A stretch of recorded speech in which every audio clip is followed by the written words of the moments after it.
So what do you think are the most watched sort of categories of television in the history of television? I'm not asking about particular events or particular shows or anything like that, but just big categories. Like what do you think are the most watched sorts of things on television in the history of television? And some of them I bet you can get pretty easily. So big sporting events, things like the Olympics or things like the Super Bowl or the last game, seventh game of the World Series, something like that. Those get enormous audiences and people tend to watch them. Another category of thing that's a really big draw for audiences are just events that happen. So for example, if something happens in the world, if there's a war that's launched or a space shuttle was taking off, something like that, a presidential speech, those will get huge audiences. Those aren't super confusing categories, those aren't super surprising categories, but let me tell you a category of television that gets enormous audiences that might surprise you a little bit. Here it is, televised trials. They get huge audiences because people love to see somebody other than themselves getting in trouble. That's especially true when it's celebrities. You can probably think back over the last 30 or 40 years and think about some of the most watched television events in history were things like, for example, the Watergate hearings back in the 1970s when Richard Nixon ended up resigning the presidency of the United States. The trial of O.J. Simpson got enormous audiences in the 1990s. I was in college at the time, and believe it or not, me and a bunch of college friends would sit around watching the O.J. trial for hours when we could have been doing much more fun things. More recently, the trial of Johnny Depp for defamation or whatever it was that he was getting sued for by Amber Heard got huge audiences and huge coverage in the national news because people love watching celebrity trials. And why are those so fascinating? I mean, I think part of it is because we really do like watching other people get in trouble. There's that. But there's also the intrigue of it, right? Like, what's going to happen? It's like a reality show, but in even more than real life than, like Survivor or The Amazing Race. It's a reality show. Because at the end of the day, when the verdict comes down, this person is going to have to pay millions of dollars, or this person's going to go to jail, or sometimes even this person is going to be executed in a capital crime. Trials are huge. And they're fascinating to us. I wonder what would have happened in terms of audience if the trial of Jesus had been televised. I mean, there would have been some problems with that and I'm not even talking about the fact that they didn't have television. What I'm talking about is more the fact that the whole thing took place over the course of about 8 hours rather than 8 months. It would have been hard to televise something like that. Another problem was that the people who put the trial on tried their best not to have a huge audience for it. The whole point, in fact, was to get Jesus condemned before anybody even knew that he was on trial. They did everything they could to tamp down and prevent fascination with the trial of Jesus. And yet here we are, some 2,000 years later, still talking about it and still fascinated by it. That's what we're looking at today. We're going to be looking at a few verses from the book of John in chapter 18. We're actually today not just dropping into chapter 18, but we're continuing a study that we've been in, depending on how you look at it, for like 3 weeks or 7 years, which is weird. But basically, if you're new to Third Avenue, what we've been doing is coming back to the Gospel of John and talking through, studying a chunk of it, so to speak, every fall, so running from about September all the way through, December, Christmas, something like that. And we've been returning to that every year for, I think, 7 years now is what it's been. We've only been in John this year, though, in 2022 for the last 3 weeks or so. And so we're just going to be picking up where we left off last week, starting in verse 19. Let me give you a quick running start. This book, especially if you're not familiar with it, was written at the end of the first century by one of Jesus' closest followers named John. John refers to himself as the beloved disciple, which means that he was one of the not only closest disciples, but closest friends of Jesus. And so John, at the end of the first century, so about, let's say, 60 years or so after Jesus ascended into heaven, he wrote this book that tells the story of Jesus' life. I've noted it so many times in the past, though, that this writing down of the life of Jesus by John is not just a Wikipedia article. John's not interested in just telling you the facts of Jesus' life. This happened, and then this happened, and then this happened. In fact, a lot of John's material here is out of chronological order and in more of a thematic order, because he's not just writing the facts and chronologies, he's making an argument. And the argument that he's making, the agenda that he's got, the goal that he's aiming for, is for his readers, so that is you and me, to come to the conclusion that Jesus really is the Son of God. To believe in him, to trust in him, to say, basically, Jesus, I believe, yes, that you are who you say you are. I believe that you can do what you say you can do in forgiving sinners, and I'm trusting in you to do that for me. And then John says, by doing that, I want you to have eternal life. I'm not even just making that up. This is not even just a summary of my understanding of the argument of the book. I mean, John says this straight up in chapter 20. He says, these things are written so that you may believe that Jesus is the Christ, the Son of God, and that by believing, you may have life in his name. I mean, it just doesn't get any clearer than that. You couldn't have a clearer goal than that. He wants you to believe in Jesus. So, I'll be straight up with you too. As I'm standing up here behind this pulpit preaching to you this morning, that is exactly what I want too. I want you, by the end of this sermon, to believe that Jesus is the Son of God. I want you to believe that he can save sinners by his life and death and resurrection in your place. I want you to believe that Jesus has saved you. And I hope by studying these few verses in this book, in this chapter, you'll decide to do that even before the day is over. Well, we've been in John for 7 falls or so now, so about 75 sermons, I guess. And in chapter 18, we've come now to the last big movement of the story of the book. The trial and crucifixion, and ultimately in chapter 20, the resurrection of Jesus. Chapter 18 opened with Jesus and his disciples making their way out of the city of Jerusalem. They just spent the evening together in this upper room of a house where they'd had the Passover dinner together. Then they came down, walked through the city. Chapter 18 opens with them making their way out of the city across this valley called the Kidron Valley. You'd have to walk from the gate of the city down into the valley. And then they made their way up a mountainside on the other side of the valley to a garden called Gethsemane. Probably had been provided to Jesus by some wealthy friend who allowed him to come there with his disciples to teach them, to talk to them, to pray with them. When they got there this time, though, it was after midnight, and as they looked back over toward the city, they would have seen a band of probably several hundred Jewish and Roman soldiers who were making their way up the mountain to arrest Jesus.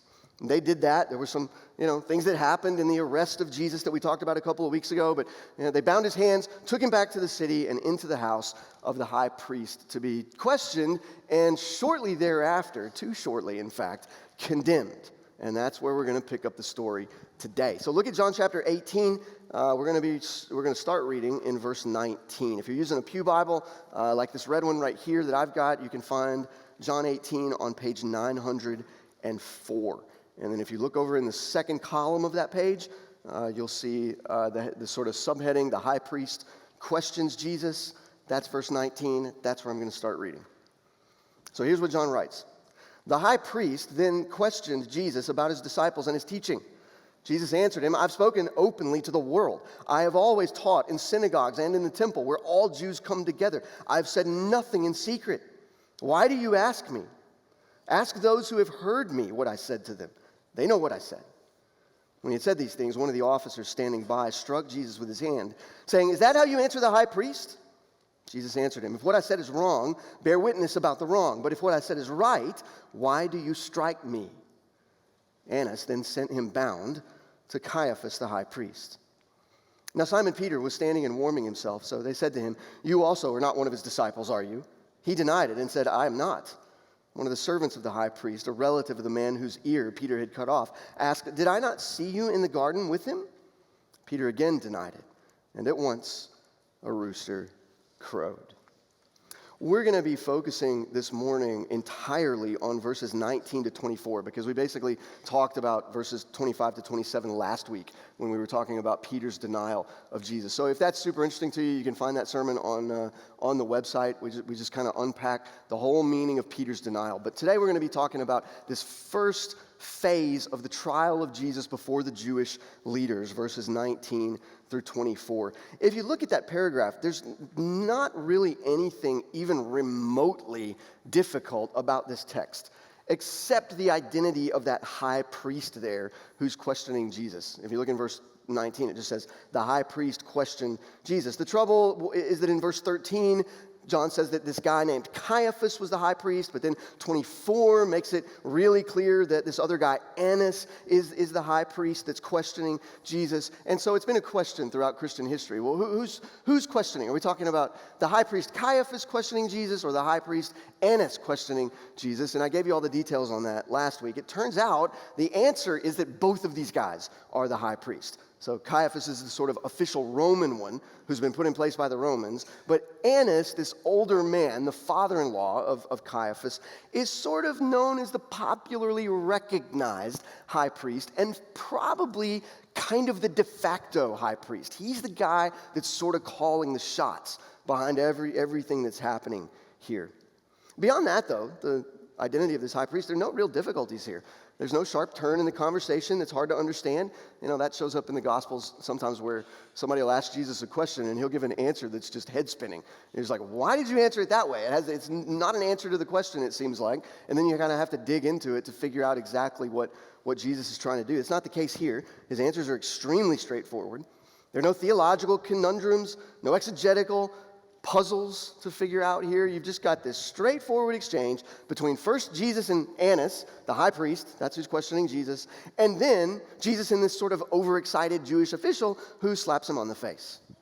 But here's the thing. In the midst of that straightforward exchange, as has been the case throughout this book, this little story of the first phase of Jesus' trial shows us one more instance of somebody being confronted by Jesus and having to make a decision about him. You've seen that over and over through the book. People have been confronted by the claims of Jesus. They've had to make a decision. Do I believe this or not? Well, now it's come to a formality, right? It's come to a formal head because not only is Annas, the high priest, confronted by Jesus' claims, it's his responsibility to make a judgment about those claims. Well, in this case, Annas in particular gets confronted. He gets faced with a choice about who Jesus is and whether to believe him. And like so many others in the book, he makes a bad choice. He rejects Jesus. He turns away from Jesus. He washes his hands of Jesus. He tries to ignore Jesus and his claims. And John's message here is, don't do that. Don't do what Annas did. Don't close your mind to Jesus and wind up making the worst mistake of your life. So here's the main idea. Here's the main idea. Jesus' claims about himself and about you. So Jesus' claims are not some confusing mystery that you can't understand. They're right there in front of you. So believe in him. Jesus' claims about you, about himself, about the world, about your state before God, it's not all some confusing mystery that's hard to understand. Those claims are right out there in front of you. So believe in him. This story breaks down into, I think, 3 little pieces, nice little movements in this little story, and each one of those little movements shows us, I think, another aspect of the Jewish leaders' rejection of Jesus. 3 things that they did that were wrong responses to Jesus. So, outline of the sermon you might think of as 3 ways not to respond to Jesus. 3 ways to do it wrong. So here they are. Number 1, don't pretend that Jesus is confusing.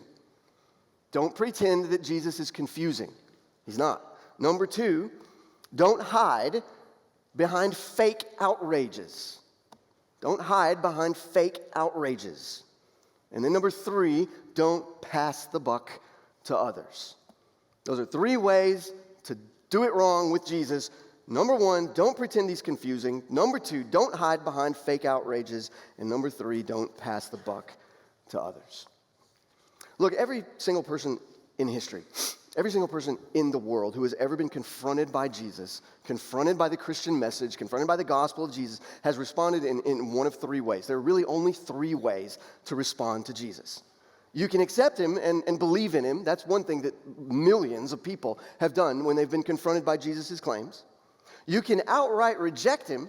You can just say, no, I don't believe it. I don't believe that he is who he says he is. I don't believe that he can do what he says he can do. I don't even believe he existed. You can just say, I am outright rejecting him. Or the third thing that people have tried to do when confronted by Jesus is try to avoid him.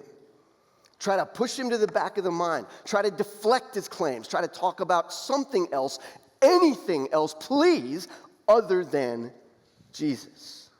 Well, that third one is what Annas and this Jewish official tried to do. They tried to deflect Jesus, and in several different ways. They tried to avoid the question.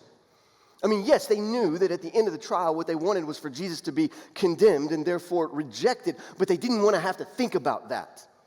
They wanted to reject him with the back of the hand without ever considering his claims. They wanted to pretend that he was too confusing to understand and condemn him. They wanted to create fake outrages and condemn him. They wanted to pass the buck to others and condemn him. And the irony in that third one, though, right? Avoiding Jesus, deflecting him, ignoring him. The irony in that, of course, is that at the end of the day, at the end of your life, that amounts to an outright rejection of him. I mean, you realize that, right? I mean, you realize that when the last day comes, you're not going to be able to stand before the throne of God and have God question you, what did you do with my son? You sat in a church service on September 21st, 2022, or whatever this date is. You heard about Jesus. What did you do with him? It is not going to be a legitimate defense to God to say, I didn't really think about it. To deflect Jesus, to ignore him, to not think of him, ultimately amounts to rejecting him. Friend, I hope this morning that if that's what you've been doing, that you'll decide to give up on the evasions, that you'll decide to give up on the ignoring, that you'll decide to give up on the deflections of Jesus and look him directly in the eye and ultimately see how beautiful he is and believe in him and be saved. So let's look at the way Annas and this official responded to Jesus. Number one, don't pretend that Jesus is confusing. Don't pretend that Jesus is confusing. If you remember from last week, the Jewish leaders, when they started this whole trial, when they arrested Jesus in the garden just a little bit after midnight, probably, they had a very clear goal on this particular Thursday night and Friday morning. They wanted Jesus dead by sundown.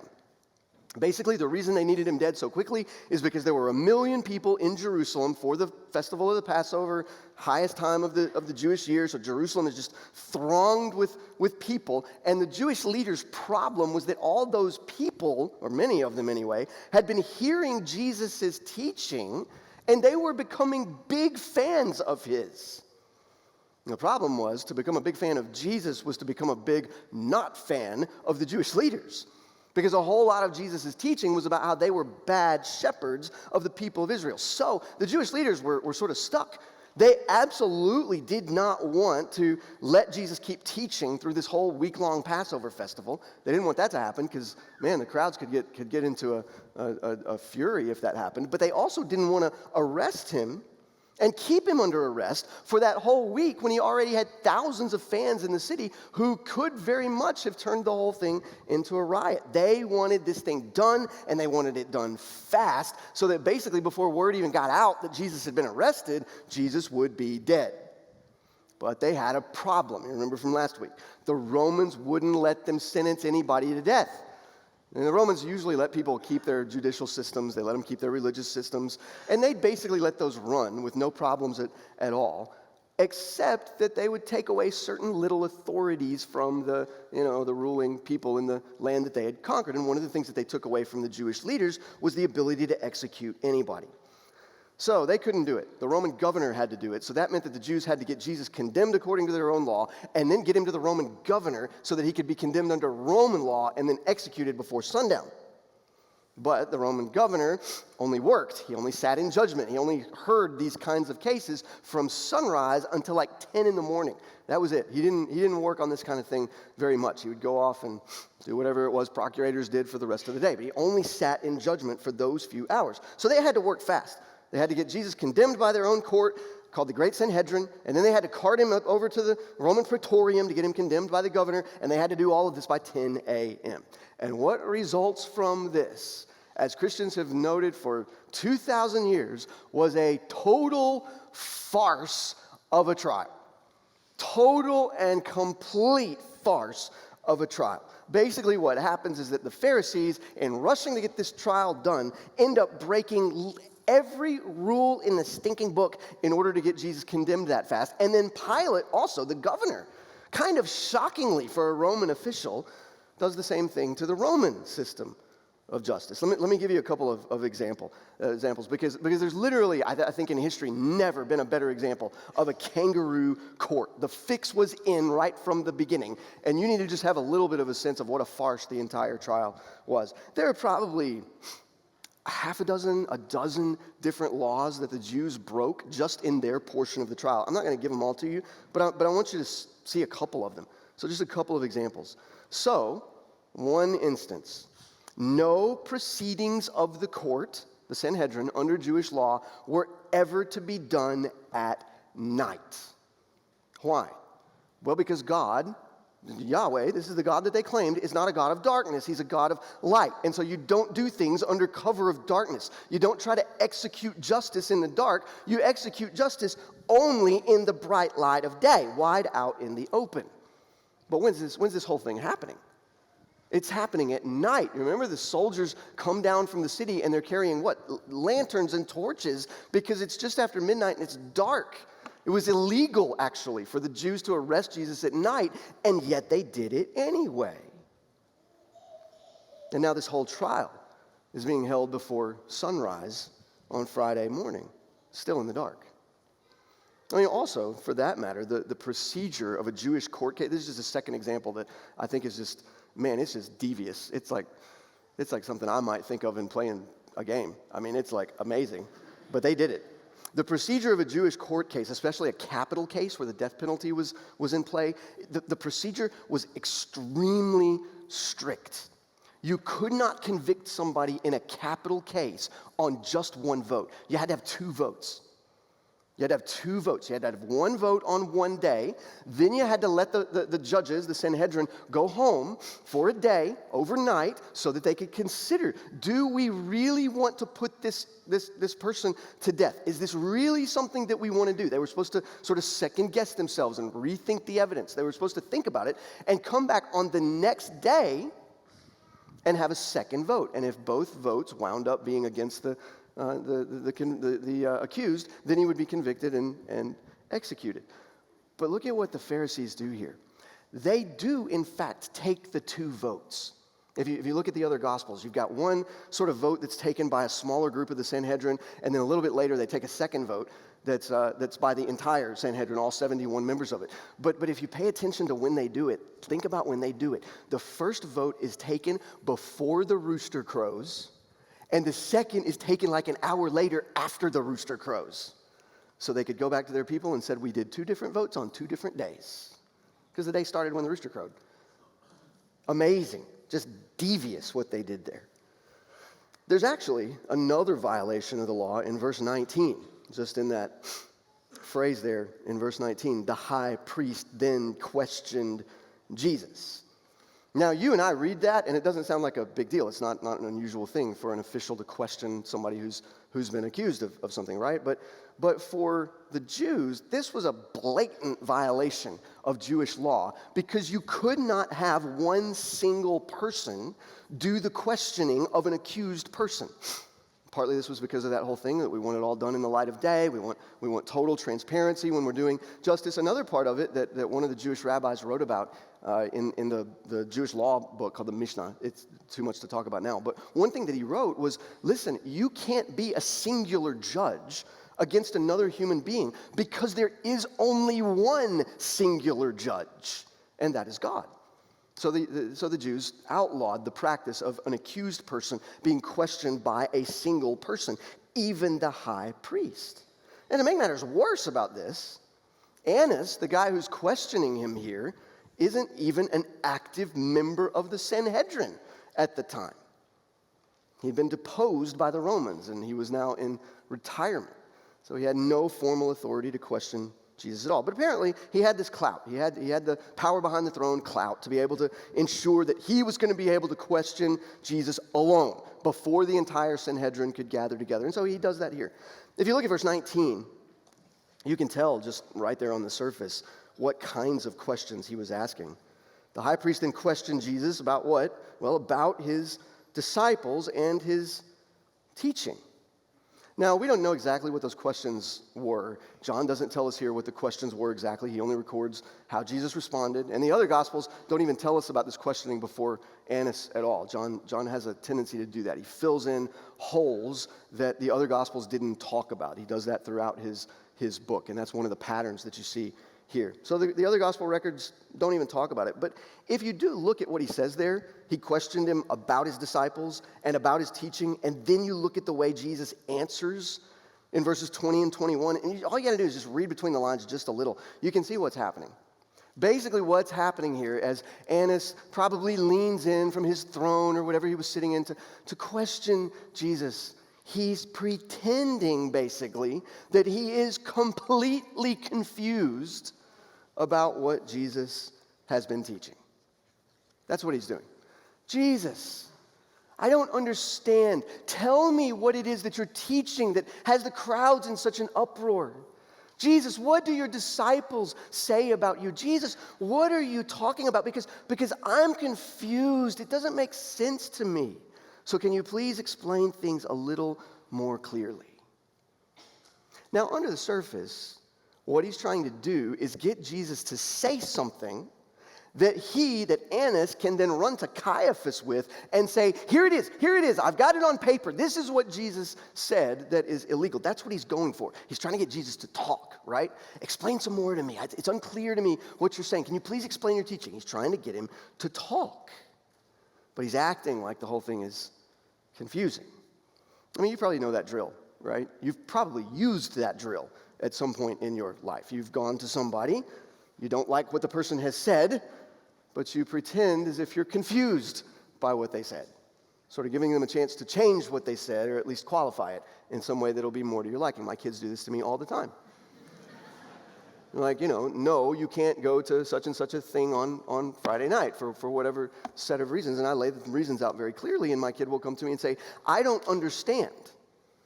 What did you mean when you said I can't go to the thing? And I'll say, you know exactly what I said, and you're not confused at all. You do, in fact, understand. You just don't like it. I bet you've done that. I bet you've done it. And Annas does it here. It's exactly what he's doing. And Jesus nails him to the wall for it. Look at his response in 19 or 20 and 21. Jesus answered him, I have spoken openly to the world. I have always taught in synagogues and in the temple where all Jews come together. I have said nothing in secret. Why do you ask me these things? Ask those who have heard me what I said to them. They know what I said. Now, there's a couple of things going on in Jesus' answer here. It's very straightforward, right? He's just saying, I am not going to answer your question. You're not confused about this. You've been hearing it from minute one. Why don't you go ask the thousands of people out there who have heard what I've said and let them set you straight on it, because it's not confusing. That's what he's doing. But there's another thing that's going on here under the surface a little bit, because Jesus, even in this answer, is pointing out yet another way that Annas is breaking the Jewish law. Here's how. See, court proceedings in Israel were never, ever, ever based on questioning an accused person in order to get them to incriminate themselves. That's just not how it worked. I mean, that's how it works in our legal system sometimes. You cross-examine a person who's accused, and you try to get them to say something incriminating or to confess or, circumstance, whatever it is. You're trying to nail them with their own words. The Jewish system did not work like that at all. The whole thing was supposed to proceed by the questioning of witnesses who saw the crime, but not the person who committed the crime allegedly at all. Right? That's where the whole 2 or 3 witnesses thing comes in over and over again in the Old Testament. You need 2 or 3 witnesses, 2 or 3 witnesses, 2 or 3 witnesses to establish the case. It's not about getting the guy to incriminate himself through questioning, so it's actually highly improper for Annas here to be fishing for incriminating evidence like this by questioning the accused person, Jesus. He should have been calling witnesses to testify to what Jesus said. So that's what Jesus points out here. Did you notice that? He basically says, look, there are thousands of people who have heard me teach. I haven't been secretive about it. I've taught in the synagogues and the temples. Everyone gathers there. Ask them, the ones who witnessed it, like the law says you're supposed to do in the first place. Why are you asking me these questions? Parenthesis, that's highly illegal. You should ask them, parenthesis, which is what the law says you ought to do in the first place. So it's a rebuke of Annas' illegal tactic of questioning. But more than that, more than just a legal rebuke, it's a rebuke of this whole slimy, I'm confused bit that he's pulling. Jesus just nails him to the wall for it. Annas wasn't confused, and Jesus points that out. Annas was not unaware of what Jesus had been saying and claiming. His tactic here was to make Jesus out as this kind of, secretive, cagey rat. He's slinking around the city saying crazy things to his secret disciples. And Jesus said that's not how it went down at all. Annas, and you know it. I was out there in the synagogues. I was out there in the temple courts. There are thousands and hundreds of thousands of people out there, and many, many, many of them heard what I was saying. Go ask them. There are no secrets here. It's all very plain. If you think about the story, it's true. Literally everything Jesus had said about himself, he had said in the most public way imaginable. When he said, I am the bread of life, who alone can give you spiritual life, he then fed 15,000 people with a little boy's Lunchable, for crying out loud. It's a huge crowd that he said that in front of. When he said, I'm the living water and I'm the light of the world, he did that at literally the climactic moment of one of the highest holy weeks of the entire Jewish calendar. There would have been thousands of people out there watching the torches light up when Jesus walks up onto the top and says, hey, I'm the light of the world. There would have been thousands of people when the priest walked up to the altar at the temple to pour water on the altar to cleanse it. And he walks up in front of the priest and says, I'm the water of life. Not that stuff. Thousands of people. And when he had even said that amazing line, before Abraham was, I am, he said that to the face of the Pharisees who were questioning him in front of the crowds. And we know that they understood what he meant because they picked up stones to stone him. There was no question that he just messed up his grammar or something. They knew what he said. He was claiming to be God. And yet here's Annas, he's sort of, clutching his pearls and pretending like he doesn't understand what Jesus was saying. No. Annas did not need to question Jesus anymore. He didn't need any more clarity. He didn't need any more questions answered. He knew the answers to the questions. What Annas needed to do was decide. He needed to get off the fence. He needed to get off the edge of the knife and decide. That's what he needed to do. He needed to decide. Friends, let me just level with you here. There are a lot of people in this room this morning who are in exactly the position that Annas was in early that Friday morning. Jesus is right in front of your face with all of his claims about himself, about you, about salvation. And you understand, some of you understand exactly what his claims are. You're not confused about it. You just don't like it. And friend, what you need to do now is decide what you believe about the gospel of Jesus. Reject it or accept it, but get off the fence. Some of you just need to decide. You need to judge the matter like Annas was supposed to do. You need to judge it one way or the other. No, but the temptation, my goodness, the temptation to do what Annas did here is going to be huge. The temptation, just one more time, to punt the ball a little further down the field, to act like you're confused when you're not, to act like you still have questions when you really don't, to hide non-decision behind this false facade of, but I don't understand, when you know deep down in your heart that you really do understand. You just don't like it. That's the temptation. Look, I'm not saying that all questions are bad or illegitimate. I love questions. Questions are great. I ask them myself, and I go find answers to them. Questions are not bad. They're good.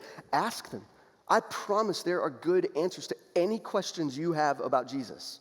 Did you hear that sentence? It was a carefully written sentence, so I'm going to say it again. There are good answers to all your questions about Jesus. I didn't even say there are answers, right? Like you're going to get some mystical answer from Christians about, oh, you just have to have faith, or we don't really have an answer to that, but we just say the word faith as a filler for not having any answers. It's not what I'm talking about. There are good answers, solid answers, convincing answers to all your questions about Jesus, so ask them. But friends, there's a huge difference, like a life-changing difference between good faith questions that you genuinely don't know the answers to yet, questions that really are kind of holding you back from believing in Jesus. There are good questions like that. Questions that you're open to hearing good faith answers to. There's a huge difference between those kinds of good questions and bad faith questions that really are just smokescreens. And part of what it means to be human, part of what it means to be intellectually honest, is to be honest with yourself about whether the questions that you say you have are good faith ones or bad faith ones. Genuine questions that you're open to hearing an answer to, and if you find an answer, you become more likely to believe in Jesus, or whether you're just putting up smoke screens, just as much as you can spit out. Here are all my questions. And they're in bad faith. You have to be honest with yourself about which camp your questions are in. Years ago, before I became pastor, even long before that, I was a youth minister up in the state of, believe it or not, I was once young enough to be a youth minister. And there was this one kid that I had conversation after conversation with about Jesus. He just would not believe. And I was trying to figure out what it was that was keeping him from believing. And ultimately, I just came to the conclusion, I spent months like answering questions on the assumption that they were good faith, right? But I finally had to come to the conclusion that no, these aren't good faith questions, because the answers have been given and they're good answers, they're reasonable answers, and not only do you profess to keep being confused about it, you keep asking other bad faith questions. So I remember this one conversation when this finally clicked to me that, oh, this guy's not asking these questions in good faith. We were trying to talk about Jesus, and the guy kind of, swung the conversation around to his questions about the flood. And he had a ton of them. Like, how do they put the boards together? And how, all these questions. What about the animals? This and that. And I would try my best to answer him. But this one question that he asked made it click for me. He said, I just don't understand, because I do not see how you could get enough clouds in the sky to drop that much rain on the earth. And I was just like, well, come on. If the Lord can split the Red Sea in half and make the walls of Jericho fall down and make Jesus rise from the dead, for crying out loud, I promise you he can handle the clouds. And I just realized it doesn't matter. It doesn't matter what answer I give to this guy. It's never going to be enough. So friend, what I'm asking is if you're one of those who says, I have questions about Christianity, I have questions about Jesus that I don't feel like have been answered. What I'm asking you to do is not drop those questions. I'm asking you to interrogate your questions a little bit. What questions do you have? That's one question I think it would behoove you to answer. What questions do you really have? Because a lot of people think they have this whole cloud of questions up here, and they really don't. They have 2 questions, right? So write them down. What questions do you have? And then ask yourself, interrogate those questions. Are they real? If I got a good answer to those questions, would I be a little more satisfied that Jesus is real and that he can do what he says he can do? Are they real questions? And then if you decide that they are, get answers to them. Get answers to them. Friend, if they're real questions that are really keeping you from Jesus, and you really are open to an answer, then it's on you to go seek an answer. I'm going to be right back there at that door over there. Now, I'm not telling you I can answer every question at a moment's notice. I can answer a lot, but come talk to me. Give me your questions, and if I can't answer it right then and there, I promise you I will either know somebody who can, or I will know a book or a computer program that can tell me what the answers are. Because Christians have been thinking about these things for 2,000 years now, and we're pretty good at it. Get answers to your questions. Don't deflect Jesus just by pretending you're confused. Second, don't deflect Jesus by hiding behind fake outrages. Don't deflect Jesus by hiding behind fake outrages. That's basically what happens in the next couple of verses, 22, 23. Look at those. When Jesus had said these things, one of the officers standing by struck Jesus with his hand, saying, "Is that how you answer the high priest?" And Jesus answered him, "If what I said is wrong, bear witness about the wrong. But if what I said is right, then why are you striking me?" Okay, so easy. What happens here? Jesus answers Annas essentially by saying what we've been talking about. You know what I said. You should be asking witnesses about me anyway. You shouldn't be questioning me. And when he says that, one of the temple officers who would have been, standing there, Jesus is bound and he's getting questioned. And there would have been at least 2 soldiers standing on either side of him in case he decided to try something. Well, one of those temple officers standing next to him and holding him at arrest turns to him and slaps him. So that word struck there in the Greek is very specific. It means to slap with an open hand, right? So it's got the same sort of connotation that our word slap does. It's not a closed fist, it's an open hand. It's really meant as more of an insult than it is as a physical hurting of him. And basically this temple official rebukes him. Verse 22. Is that how you answer the high priest? Now, in this guy's defense, let me just talk in his defense for a second. In his defense, there was, in fact, a law that forbade people from speaking disrespectfully to the high priest. You couldn't do that. You cannot speak disrespectfully to the high priest. And in Acts 23, Paul actually apologizes to the high priest for breaking that law when he gets struck by one of the soldiers and he turns around spitting and calls the high priest a bunch of names. Right? And then finally it's pointed out to him that he's doing that. And he's like, "Oh, I'm sorry, I didn't know that this particular guy in purple was the high priest. So I apologize." So he does that. Jesus here, it's nothing like that. You just don't have the same dynamics going on here. I mean, for one thing, Jesus hadn't done anything like what Paul did. He didn't turn around spitting at the high priest. He's just he didn't call the high priest any names either, if you look. He just pointed out that Annas was breaking the law himself by not calling witnesses, and that he was being disingenuous by pretending he was confused about Jesus' teaching.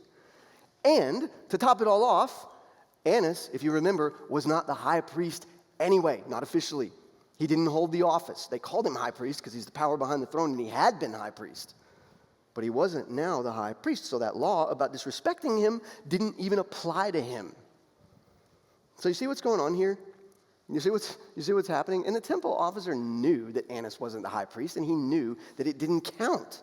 This temple officer is just manufacturing an outrage to avoid facing up to Jesus' claims and to help Annas avoid facing up to Jesus' claims.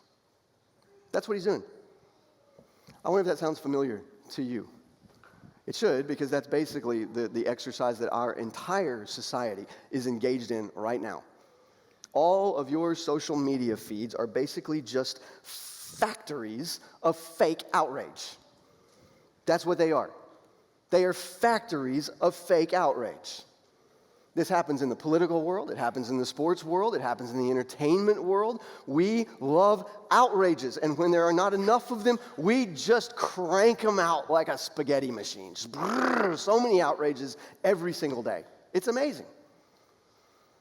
In the political world, one side says one thing and makes a good point about something, and the other side is just like, we can't face up to that point, so we'll talk about your tone, or we'll use, what about this guy or that woman or this woman. Fake outrages everywhere because we don't want to think about the real questions. We do the same thing with the claims of Jesus too. When we're confronted with the claim that Jesus is the Son of God, that he can save sinners through his life and death and resurrection in sinners' place, that we're going to be condemned to hell for our sin unless Jesus saves us, we respond so often with things like, tell me more about how that works. Tell me more about how you Christians think Jesus saves sinners. But with things like, whatever about that. I just don't like what Christians say about sexual ethics. I don't like what Christians say about creation. I have this objection to this story in the Bible, or I just don't like Christians. And, on any given one of those issues, I get it. I understand. You may genuinely have those questions. You may genuinely have those objections. That's fine. We can get to those. But what you need to hear from me this morning is that none of those things is the key issue in Christianity. And therefore, if you're going to give Christianity a fair shake at all, you have to think about the thing that is the linchpin and key to Christianity. And that is, who is Jesus and what has Jesus done? Did Jesus exist? Did Jesus rise from the dead? Did Jesus actually get up from the grave? Because friend, if you come to the conclusion, I promise you, if you come to the conclusion that Jesus really did get up from the grave, all the other bricks start falling into place. You see why, right? Because nobody else has ever gotten up from the grave. And so if this guy did it, you should listen to him. He's got important things to say. And if you recognize that authority in him, I'm telling you, the bricks start falling into place. But if your response every single time to a claim like the ones I'm making today, that Jesus rose from the dead, he died for sinners, and you need to believe in him, if your response to that every single time is, yeah, but I don't like that, again, you're not asking good faith questions. You're not making good faith objections. You're deflecting Jesus by hiding behind fake outrages. I want you to notice another thing here, and this is particularly for Christians. I want you to notice what Jesus doesn't do when this man strikes him on the cheek. What does he not do? Now, if you're a good student of the Bible, you're probably thinking like, 1 Peter. He doesn't revile back. He doesn't strike back. He doesn't attack back. And that's true. He doesn't. But what I think is equally as interesting here is that Jesus also does not turn the other cheek. Oh, now that's interesting, isn't it? Because if he had, John would have been sure to write that down, because that's kind of a big deal. But he doesn't do that. He doesn't turn the other cheek. He doesn't just take it. He goes right at the guy, not with anger, not with lashing out, not with anything physical, not with violence, but with just a straightforward statement of Jewish law and his own rights under that law. Look at 23. If what I said is wrong, bear witness about it. But if what I said is right, why do you strike me? You see his point? If I'm wrong, if I've broken the law, then you, Mr. Soldier, take the stand and make a charge against me as a witness against me. And you've got this other soldier here who can serve as a second, and you guys can convict me if I'm wrong for contempt of court and contempt of the high priest. You can do that. Bear witness about it if I'm wrong. But if I'm right, or you're not willing to do that, then why do you extrajudicially strike me? You're violating my rights under the laws. You can charge me, but you can't just hit me. How should we think about that as Christians? That Jesus doesn't just take it here, but he pushes back, intellectually, but he pushes back. How should we take that? I mean, aren't we as Christians, isn't the general way of thinking that we as Christians are always just supposed to take whatever the world throws at us, fair or not? I mean, isn't that what Jesus meant when he said, if somebody strikes you on one cheek, turn to him the other also? Well, no, it's not. That's not what he meant. What he meant was, don't fight violence with more violence. But here, Jesus is adamant in insisting on his rights, on speaking the truth, when truth and justice are being trampled on.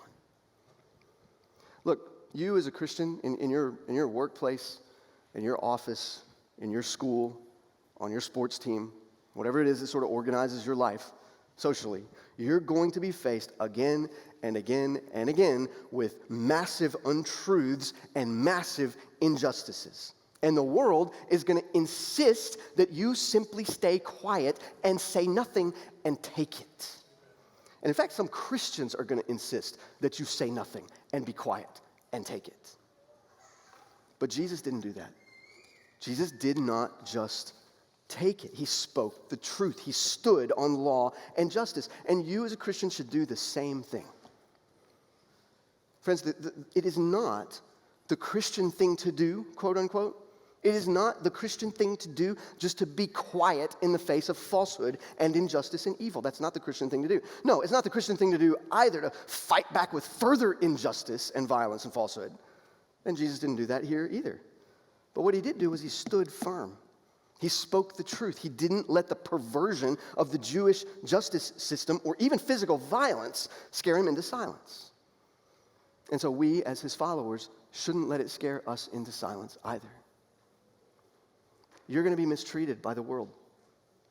There's going to be injustice done to you and to other innocent people. There are going to be falsehoods spoken. And the Christian thing to do is not just to sit and take it. It is to speak the truth. Here's the third thing, finally. Don't pass the buck to others. Don't pass the buck to others. You can see this last mistake of Annas here in verse 24. Annas then sent Jesus bound to Caiaphas, the high priest. Basically, he just passes the whole mess on to Caiaphas and the rest of the Sanhedrin.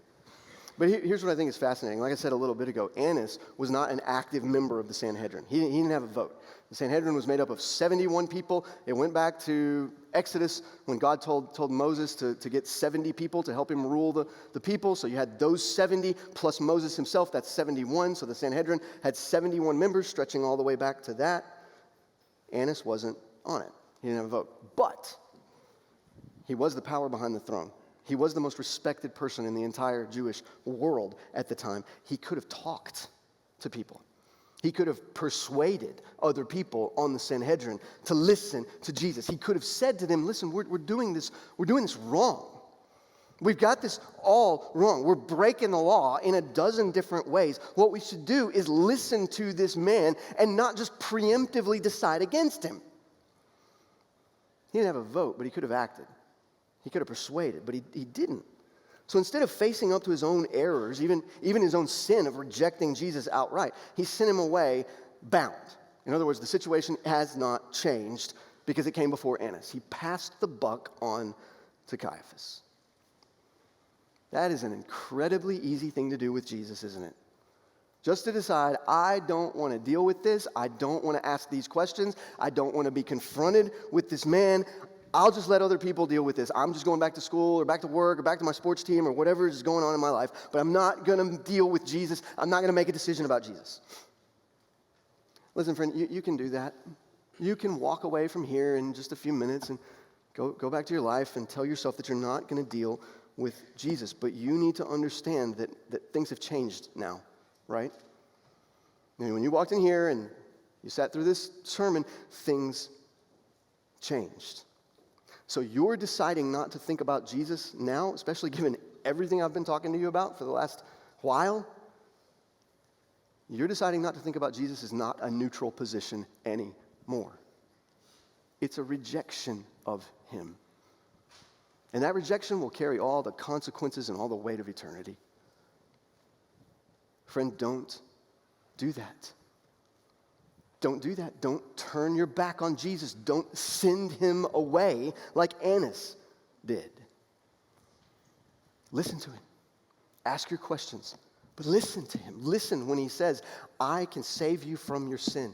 Listen to him when he says, come to me, you who are weary and heavy laden, and I'll give you rest. Listen to him when he says, whoever calls on the name of the Lord will be saved. Listen to him when he says, God loved the world in this way that he sent me, his only son, so that everybody who believes in me should not perish but have everlasting life. Listen to him when he says those things and believe him.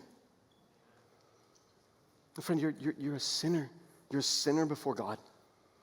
And you're in danger of an eternity separated from God in hell. And now you've sat here and listened to this sermon. And you can never say again, I didn't think about it. Not with any good faith. Listen to Jesus calling you to be saved. And come to him. And find salvation. Let's pray.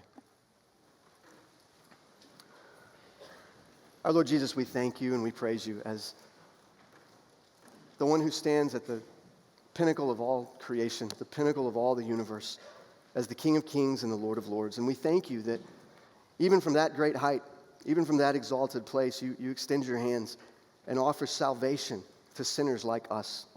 Lord, we thank you that you have made the invitation of the gospel wide open and universal. And Lord, we pray that for everybody who's been here listening to this sermon, Lord, we ask that you would not let anybody walk away from here rejecting you or ignoring you. But Father, help us all through your Spirit, through your word preached this morning, to face up to who you are and make a heartfelt decision that you really are who you say you are. And you really can do what you say you can do. You can save sinners. We pray all of this in the name of Jesus and always to his honor and glory. Amen.